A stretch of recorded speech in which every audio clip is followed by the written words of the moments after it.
So, by popular demand, it's time for another deep dive into the production of the Battle Cry album.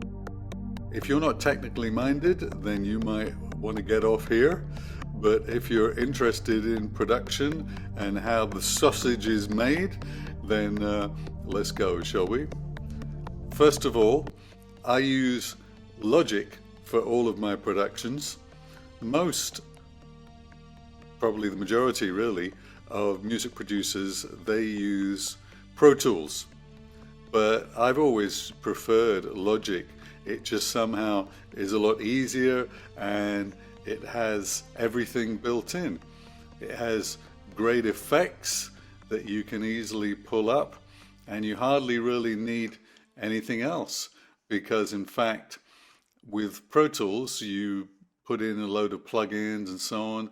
I think here I really don't have many plugins which are not part of the whole thing already. And in addition to that, it has great audio loops. So for instance, you can see all of these things here, a bunch of different loops that you could use. If we choose a specific instrument, let's say we choose an instrument like, does it have orchestra here or strings? Let's go to strings, shall we? Oh, there we go, strings. Cheerful, cinematic. Might even say orchestral maybe there somewhere. Oh, there we are, orchestral. So you've got a load of things here where you could make something of them, and I have.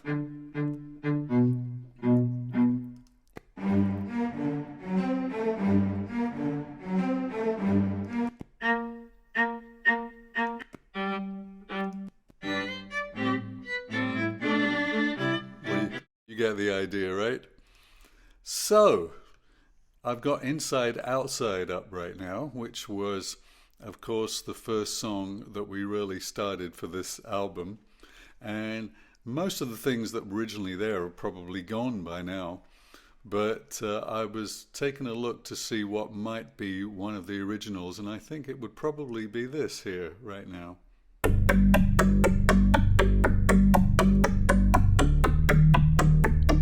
So it's like a good old 80s synth bass line.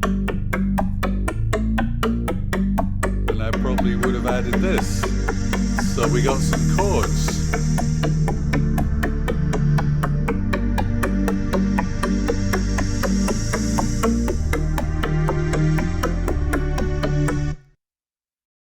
Now, I imagine at the start, this was a long time ago, so I don't remember everything in detail, but most probably I had some kind of a drum box or a guide drum kit. See, that's one of the things you can also do on Logic. You can actually make an automatic drummer track.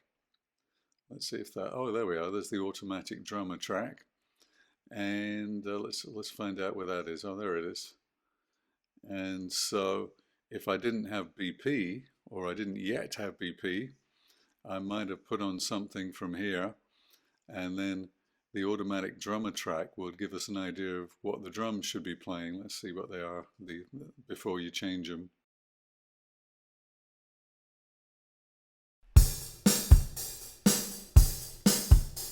Well, that's a basic thing. You can make a lot of changes with kits and all that kind of thing, but we don't need to because we have a real drummer, BP. So let's take a look at BP's track here. Well, he always has more than one track really, but he went over to our friend Scott Simon from Our Daughter's Wedding to record his drum part, and it sounded originally something like this.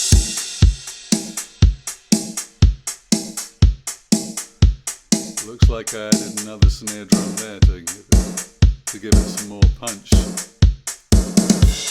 There's even a third one there, but I don't really hear that doing much. Anyway, this is what it looks like.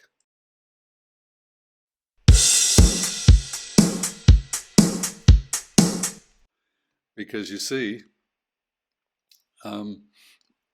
this is not a recording with microphones.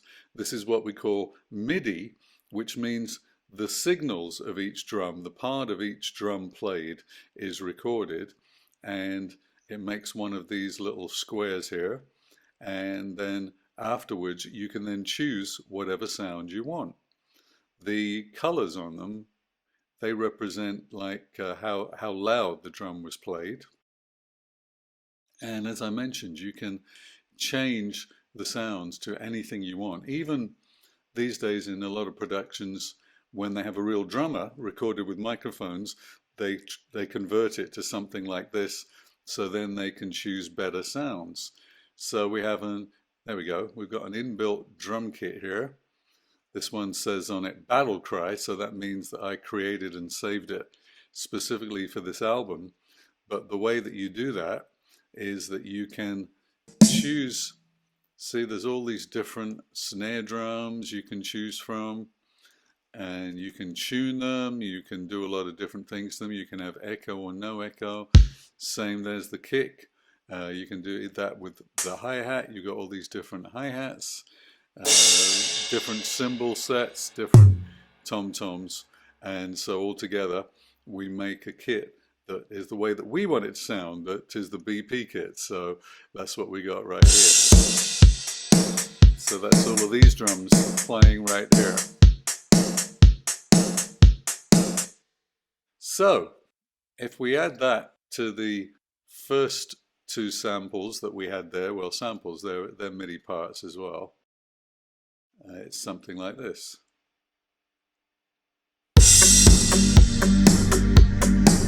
There you go, so you can start to recognize the song already.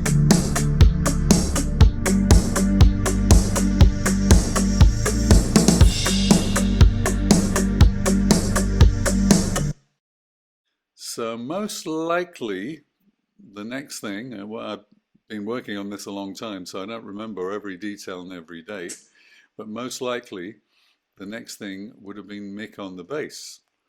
Now those who know this particular song from way back when, remember that Mick used to often play a kind of octave thing, more really like this, is probably why I originally programmed it. See, he used to do that kind of thing. But when we did the new version, he decided he didn't want to do that. He wanted to do more of a sort of slidey around fretless bass, so it sounds like this.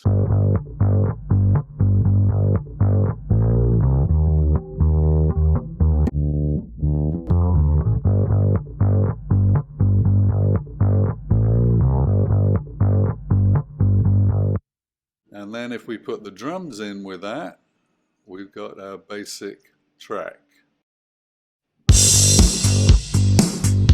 There you go, there they are playing together.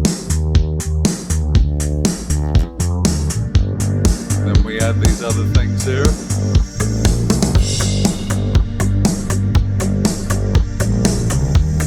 See, that original synth in there gives it a lot more rhythm to it.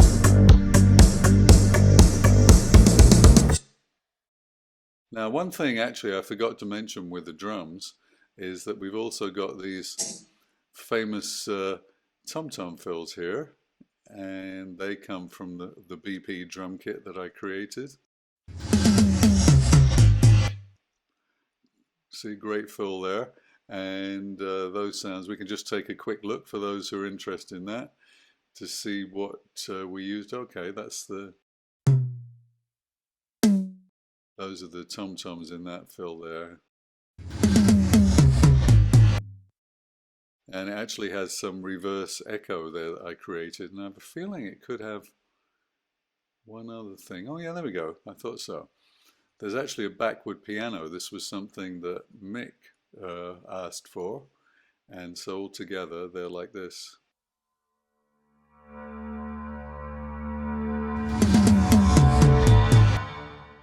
There you go. Now, what comes next? Oh yeah, of course, it's going to be the guitars, isn't it? It's got to be the guitars. So here comes Gary.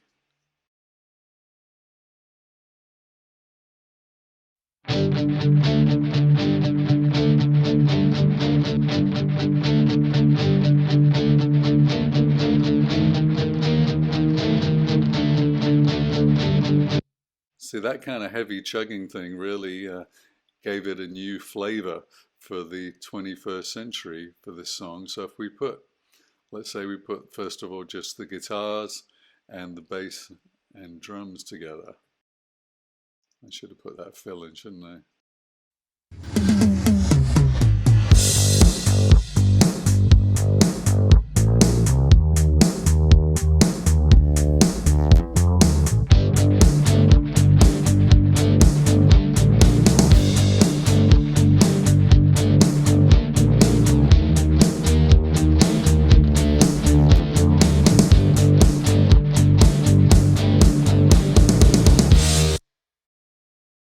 Okay, you're starting to get the idea and get the sound of the song. What else do we have here? Oh yes, in that, this is actually the third verse of the song, and I thought everything is very kind of on the beat, so I wanted to add something which was going to change the rhythm up a little bit for the third verse, so that was this. You see that? That's almost nothing like the rhythm of the song, so it's kind of interesting when you put it together with everything else.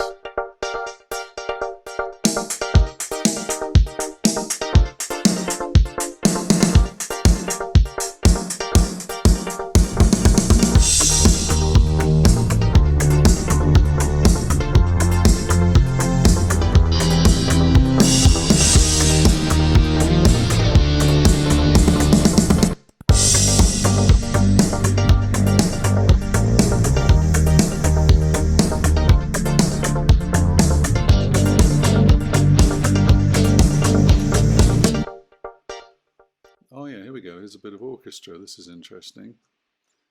Let's try that, see what that sounds like.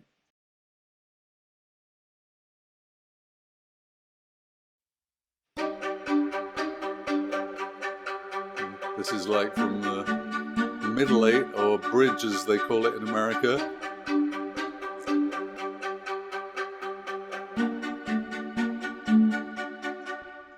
So those are audio loops that I got from over there that I showed you before. Let me just squeeze this all down a bit. Oh, there's some backing vocals there from Gary. And there's a girl called Gabby right there. So let's see what that bit sounds like. Oh, that's the middle part. There are some vocals from Mick around here somewhere as well.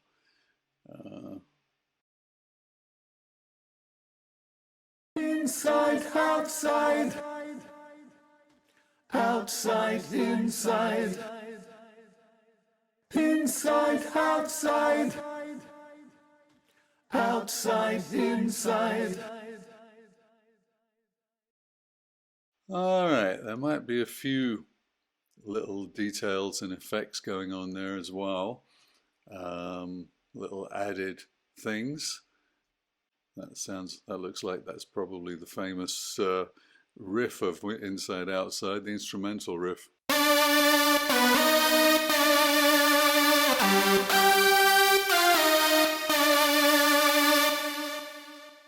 That one is going to be a oh, there we go. That's going to be a MIDI part, similar to what we had with the drum. And that means that I programmed that on the computer. Well, let's put a few of these together and see how they sound, shall we? So there's the original synth parts.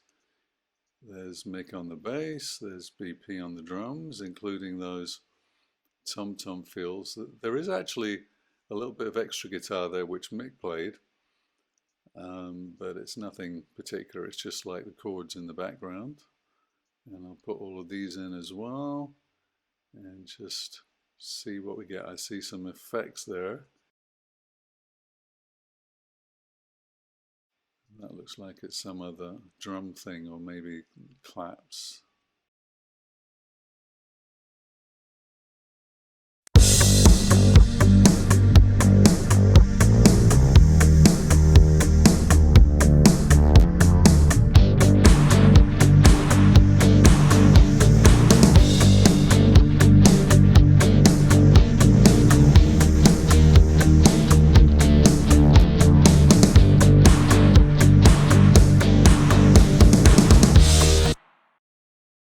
it is, folks. We will be releasing a full instrumental version of this song before the album comes out on November the 17th. But meanwhile, that's how the sausage is made. And we hope you enjoy all the videos that we're putting up there for you each day. Remember to go to Bandcamp if you're doing a download. It's a much better place for us if you download there. And if you actually download on the first Friday of the month, so the first Friday of October, the first Friday of November, then more of it actually goes to the band. So thanks for your support and enjoy.